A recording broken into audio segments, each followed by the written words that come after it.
Hello folks, and welcome to the Autodromo Enzo e Dino Ferrari, commonly known as Imola. It's great to be here, great to be back in Italy. Will Buxton and Lawrence Barretto with you with breaking news. AlphaTauri have confirmed Pierre Gasly will be back for 2021. In many ways, it's not a surprise, Will, is it? Especially after that victory at Monza earlier this year. We've spoken a lot about how Pierre's really driven better than ever this year. He's delivered consistent performances across the year. And if Red Bull and AlphaTauri want a solid driver in that car that's going to bring home the points, Pierre's their man. We've been talking about that second seat at Red Bull for the whole season. Alex Albon, would he keep it, wouldn't he keep it? Last weekend in the weekend warm-up, we were talking about the fact that he's really been given an ultimatum by the team. He needs to perform. Fourth place, the lowest expectation placed on him. Had a horrible weekend in Portugal, and really people asking, would he continue at Red Bull into next year? If he won't, it won't now be Gasly replacing him. Is that a surprise, given the level of performance that he's shown this year? Well, I think there's two things. I think one thing, it's been clear Christian Horner doesn't want Pierre Gasly back at Red Bull, just in the way that they talk about Pierre and how he keeps talking about how he settled in at AlphaTauri and he can really drive that car specifically, maybe not the Red Bull. I think the other thing is it actually puts more pressure on Alex, because I think if there's going to be a seat at AlphaTauri for him, it was going to be that one, because I'm pretty sure Tsunoda's going to take the other one. Well, this is it. Who now lines up alongside Pierre Gasly? It seems it won't be Danny Kvyat. Surely they would have made both driver announcements at the same time. As you say, if Albon doesn't stay at Red Bull, he's likely to go in alongside him, and there's Tsunoda as well. I think it's really tough actually on Danny. I think he's had some real good performances this year, but he just hasn't shown it consistently enough. And I think the point is now, with this announcement, he's probably not going to be on the grid next year. Who's going to be in the other seat? I think that Red Bull at the moment probably still want to keep Alex in that Red Bull seat. That's their aim at the moment. Whether or not he stays, if he doesn't, I think he could be out of F1 completely, because I still think that they want Tsunoda in that seat. Honda wants Tsunoda, do you think, for that last year? I think collectively Red Bull and Honda want Tsunoda in. I think it would help Red Bull out to have him in the car, because as they try to work out this whole Honda IP, what they're going to do moving forward with their engines, it would be a benefit to have a Honda-backed driver in that car. I'm not saying that's what they need to make it happen, but I'm thinking it would be a benefit. Also, he's driving really well, and if he impresses at the shakedown after Imola, if he impresses at the Abu Dhabi Young Test, why would you not want to put him in the car?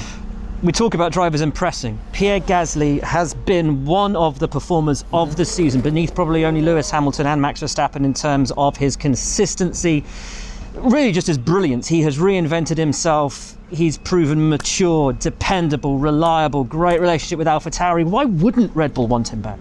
It's strange, isn't it? And I'm not fully sure I know, or anyone really knows outside Dietrich Mateschitsch's office, because he has performed to the level that should promote him up to that seat.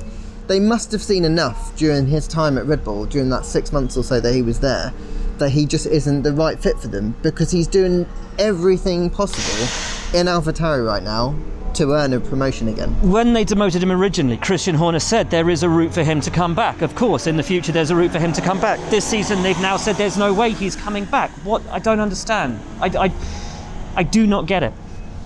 Things change, opinions change, new drivers are coming through. Maybe their new plan now is eventually, if Tsunoda's so impressive, they're going to bump him up to Red Bull in a couple of years' time, and therefore Pierre just doesn't play that same role that he would have done 2 or 3 years ago. The team seems to believe with Pierre that he would be susceptible to that same diminishing form, that if he goes up against Max, he could stumble and lose the performance that he's shown this year. That's one side of it. I would argue there is another side of that, which is if a race-winning driver who has proven his pedigree, proven his form, his consistency, his ability to work with a team and take them to brilliance, turns up at Red Bull and stumbles and falters as he did last year, does that not tell us that there is something gravely wrong at Red Bull, that it can only maintain form for one side of the garage? Maybe. I mean, that is a risk, obviously, every time you bring a young driver up, that they disappoint to that extent. But I think if Red Bull's serious about having wider aims to win the Constructors' Championship or really attack the Drivers' Championship, they're going to have to continue to keep taking those risks, because you always need to put the best available driver in the car if you want to get collectively the best results. That's my opinion. At what point from what we've seen in 2020 is Pierre Gasly not the best choice for that car? That's the question. And they must just have a real understanding that once he gets in that car, and this car that's so difficult to drive, and by what Christian Horner says, only Max can drive it. Maybe they just don't want to put him back in that position again. And we've spoken about this before as well. At what point does the team have to turn around and say, well, if we're focusing so much of this car on what Max can drive, and no one else can drive it, maybe we shouldn't be focusing so much on the way that Max drives it. It's a really interesting quandary. Of course, we now have the question as well over Sergio Perez and Red Bull Racing. George Russell saying earlier in the week he thinks that the Sergio Perez to Williams rumours are only really coming about because Sergio's team want to put pressure on Red Bull.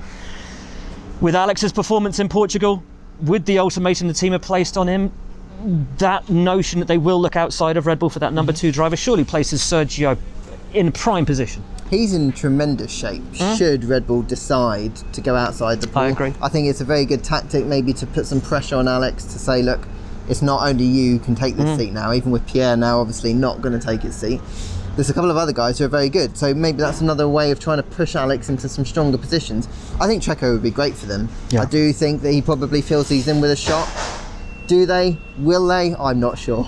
And who knows? Pierre at AlphaTauri, it's a wonderful match. They clearly bring the best out of each other with a budget cap, with AlphaTauri already proving to do so much and so well in that midfield fight. Perhaps we could see them surprising the established order in the years to come. Certainly it's great news that Pierre will be continuing in Formula 1. It's just fantastic. He's had such a stellar year, and long may that form continue. We'll be with you all the way through the weekend, but for now, from Imola, from Lawrence and from me, thanks for tuning in.